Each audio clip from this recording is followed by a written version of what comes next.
Good morning students, welcome to accountancy classes. आज मैं शुरू कर रहा हूँ क्लास 11 का फर्स्ट डे का पहला चैप्टर।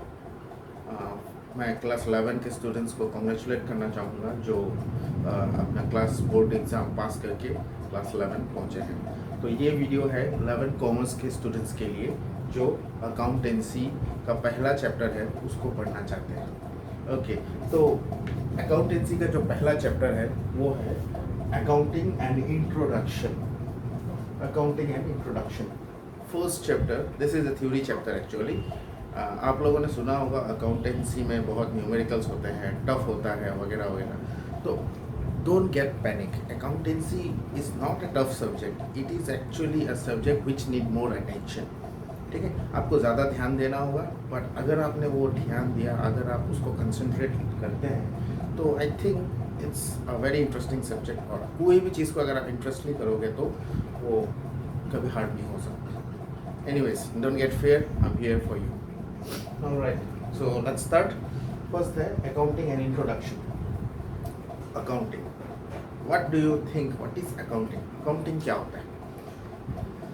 देखिए, यहाँ हम लोग डील करते हैं कोई बिजनेस का, कोई दुकान का, कोई शॉप का, कोई ऑर्गेनाइजेशन का, कोई कंपनी का, सबके बारे में, सब लोगों को कोई भी, अब अपने आसपास का कोई एक एग्जांपल ले लीजिए जिसमें मान लीजिए कोई दुकान है आपके आसपास जो बहुत फेमस है, कोई भी आपके दिमाग में आ रहा है, आप उसको एज्यूम कीजिए। तो उस दुकान में डेली क्या होता है? डेली वहाँ सामान वो कहीं से लाता है, फिर उसको वो बेच देता है। That means he purchase goods from somewhere and sell the goods to the customers। ठीक, अब देखिए, आया गया, क्या आता है क्या जाता है? सामान आता है, सामान चला जाता है। जो सामान वो बेचता है, the product which he sells is called goods। ठीक है, गुड्स बोला जाता है उसको। ओके, अब ये सामान जो बेचता है, गुड्स जिसको हम लोग सेल करते हैं, तो क्या होगा? सेल करेंगे तो कैश आएगा, पैसा आएगा हमारे पास, परचेज करेंगे तो पैसा जाएगा। तो लेन देन हो रहा है। जितने और भी इसके अलावा भी बिजनेस में बहुत कुछ लेन देन होता है, जैसे कि मान लीजिए वो अपना दुकान जो लगा रखा है उसका रेंट पे करना पड़ता है ओनर को, तो शॉप का रेंट, इसमें भी पैसा इन्वॉल्व है। तो जितने भी कैश वाले मतलब लेन देन हैं, ये सबको कहते हैं मॉनेटरी ट्रांजैक्शन या बिजनेस ट्रांजैक्शन। ठीक है, तो ट्रांजैक्शंस बिजनेस में होता रहता है, जैसे कि सामान बेच दिया, सामान खरीद लिया, कुछ स्टेशनरी खरीद लिया, पॉलीथीन, कोई शॉपकीपर को सामान सेल करने के लिए पॉलीथीन खरीदना पड़ता है, वो एक तरह का खर्चा है उसका। उसके बाद मान लीजिए उसको वगैरह वगैरह छोटे मोटे खर्चे होते रहते हैं उसके दुकान में।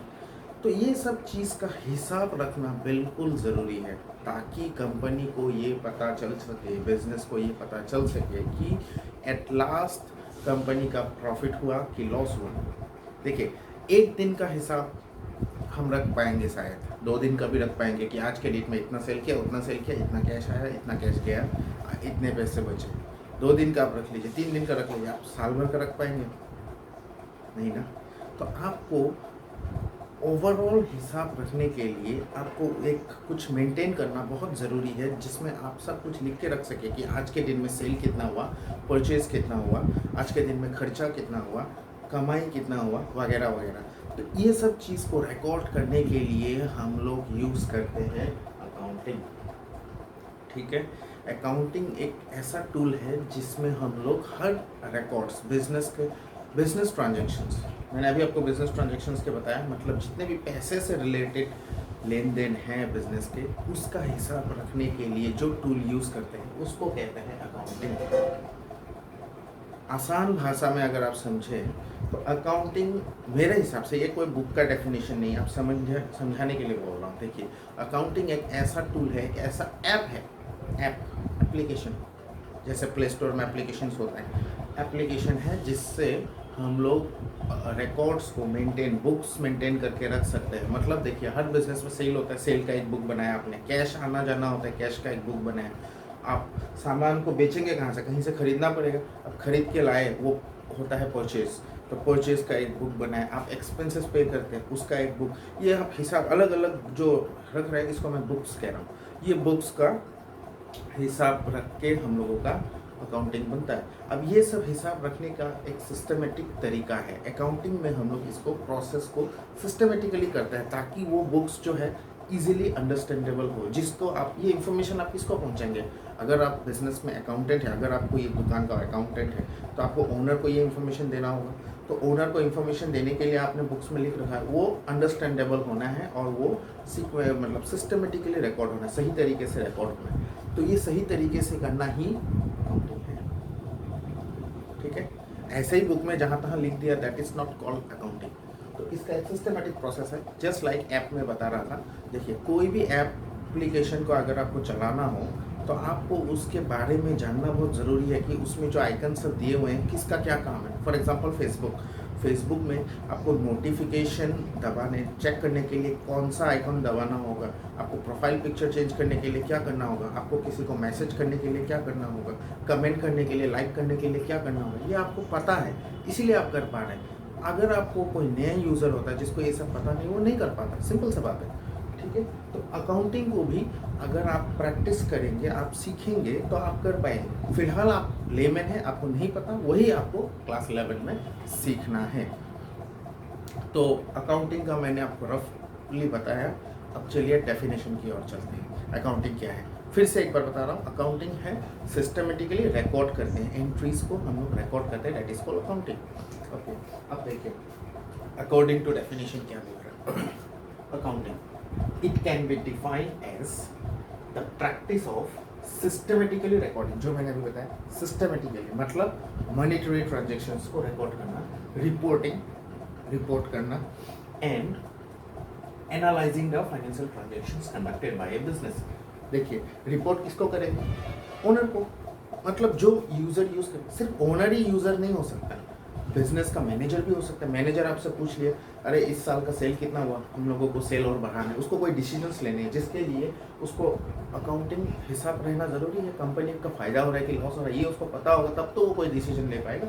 For that also we need information. So accounting provides information relating to monetary terms, transactions का इंफॉर्मेशन हम लोगों को देता है।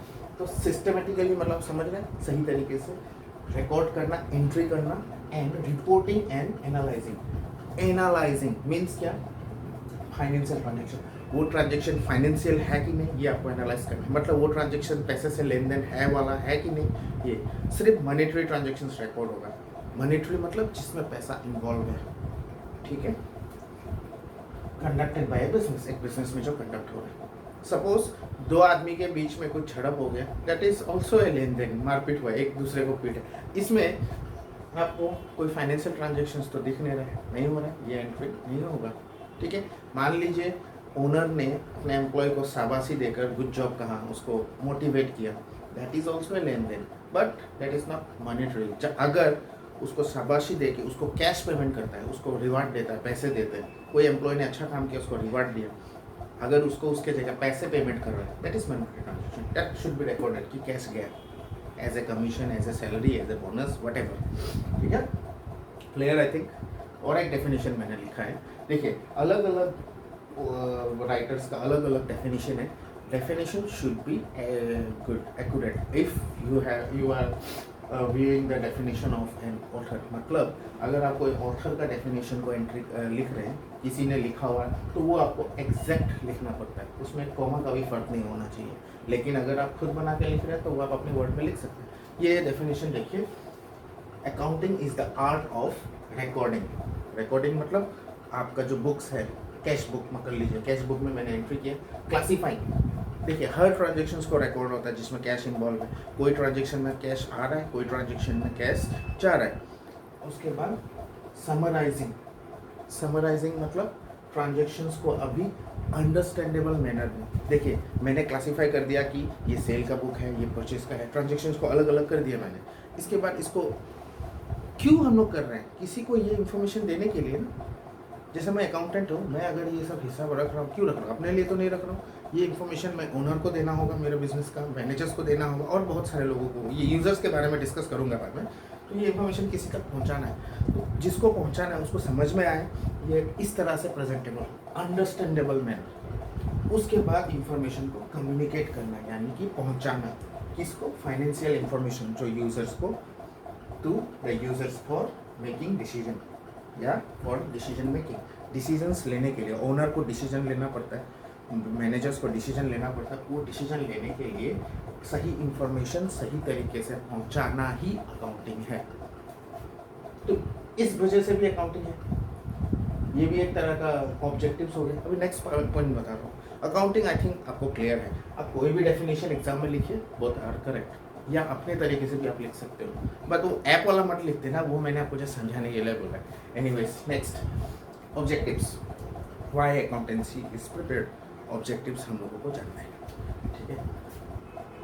मतलब अकाउंटिंग का क्या ज़रूरत है, क्यों अकाउंटिंग किया जाता है, ये ऑब्जेक्टिव्स। तो पहला ऑब्जेक्टिव्स है maintain records of business transaction. Simple, her transaction का सही रिकॉर्ड रखना ज़रूरी है, इसीलिए अकाउंटिंग किया जाता है। सही तरीके से रिकॉर्ड एंट्री किया जाता है हर ट्रांजैक्शंस का। ट्रांजैक्शंस में क्लियर नहीं है, कोई कंफ्यूजन है तो कमेंट करके बताइएगा मुझे। नेक्स्ट, फाइंडिंग आउट प्रॉफिट और loss of the business. Simple सा बात है, कोई भी अकाउंटिंग आप करेंगे उसका मेन मोटिव है, इंपॉर्टेंट पॉइंट है ये देखिए, आपको बिजनेस में प्रॉफिट हो रहा है कि लॉस हो रहा है ये पता होना चाहिए। अगर आप हिसाब ही नहीं रखेंगे कितना पैसा आ रहा है कितना जा रहा है, तो आप नहीं बता सकते कि आपका प्रॉफिट है कि लॉस है। अकाउंटिंग ये काम आपके लिए कर देता है। अगर आप सही तरीके से रिकॉर्ड्स रख रहे हो तो आपका फाइनली 1 महीने बाद 1 साल बाद जब भी आपको चाहिए प्रॉफिट कितना हो रहा है लॉस कितना हो रहा है आप पता कर सकते हैं, ठीक है। Next, ascertaining the financial position of the business. Ascertaining मतलब फाइंड आउट करना। क्या फाइंड आउट करना? Financial position. फाइनेंशियल पोजीशन मतलब क्या? फाइनेंशियल मतलब रिलेटिंग टू मनी, पोजीशन, पैसा का पोजीशन कैसा है बिजनेस का, बहुत ज़रूरी है। हर बिजनेस देखिए वो ग्रोथ कब करता है, जब उसका राइज होता है, उसका सेल बढ़ता है, तो उसका सेल बढ़ेगा तब तो फाइनेंशियल पोजीशन अच्छा होगा। अब ये सब का हिसाब अगर हम नहीं रखेंगे तो हमें पता कैसे चलेगा कि बिजनेस कितना बढ़ रहा है आगे। तो बहुत इंपॉर्टेंट इन्फॉर्मेशन वो प्रोवाइड करता है बिजनेस को, ताकि इससे फाइनेंशियल पोजीशन पता चल सके, ठीक है। Next, providing accounting information to users. Again users, ये वाला पॉइंट, ये डेफिनेशन से मैंने यूजर्स वाला चीज़ लिया है। देखिए, अकाउंटिंग इंफॉर्मेशन यानी कि एक एग्जांपल देता हूँ सुनिए। ओनर ने मान लीजिए अकाउंटेंट को पूछा इस महीने का सेल कितना हुआ, टोटल सेल बताओ, तो वो क्या करेगा? उसके मुंह में तो होगा नहीं, वो अकाउंट्स खोलेगा, खोल के बताएगा सर इस महीने का इतना सेल है। अगर कोई आके पूछता है इस महीने का परचेज कितना हुआ बताओ, तो वो क्या करेगा? फिर अकाउंट्स खोलेगा, परचेज जहाँ उसने एंट्री किया वहाँ से खोल के वो बता देगा कि इस महीने का परचेज फलाना फलाना है, ठीक है। तो कोई भी टाइप का मॉनेटरी इन्फॉर्मेशन, हर तरह का मॉनेटरी इन्फॉर्मेशन अकाउंटिंग में मौजूद होता है। अगर आप सही तरीके से मेंटेन किए हो तो वो इन्फॉर्मेशन यूजर्स तक पहुंचता है, ठीक है। आई होप आप इसको समझ गए होंगे। इसको आप अपना नोट्स बना लीजिएगा। इसका नेक्स्ट टॉपिक मैं आपको नेक्स्ट वीडियो में दूंगा। वीडियो में ज़्यादा लंबा नहीं करूँगा, हम लोग कम पढ़ेंगे, थोड़ा पढ़ेंगे, समझेंगे, लेकिन समझना इंपॉर्टेंट है। देखिए अकाउंटेंसी में आप कुछ भी कर रहे हो आपको पता होना चाहिए आप कर क्यों रहे हो, वाई, ये चीज़ बहुत ज़रूरी है। कुछ भी करें तो आपको पता होना चाहिए आप कर क्यों रहे, ठीक है। इसके बाद नेक्स्ट वीडियो में आपको इससे आगे वाला टॉपिक कराऊंगा। तो आपको अगर मेरा वीडियो अच्छा लग रहा है तो आप मेरे चैनल को सब्सक्राइब कर लीजिएगा, ताकि आपको रेगुलर इसके अपडेट्स नेक्स्ट वीडियो आपको पहले मिलता रहे, ठीक है। बेल आइकन को भी दबा दीजिएगा ताकि आप इसको देख सकें। Okay, thank you.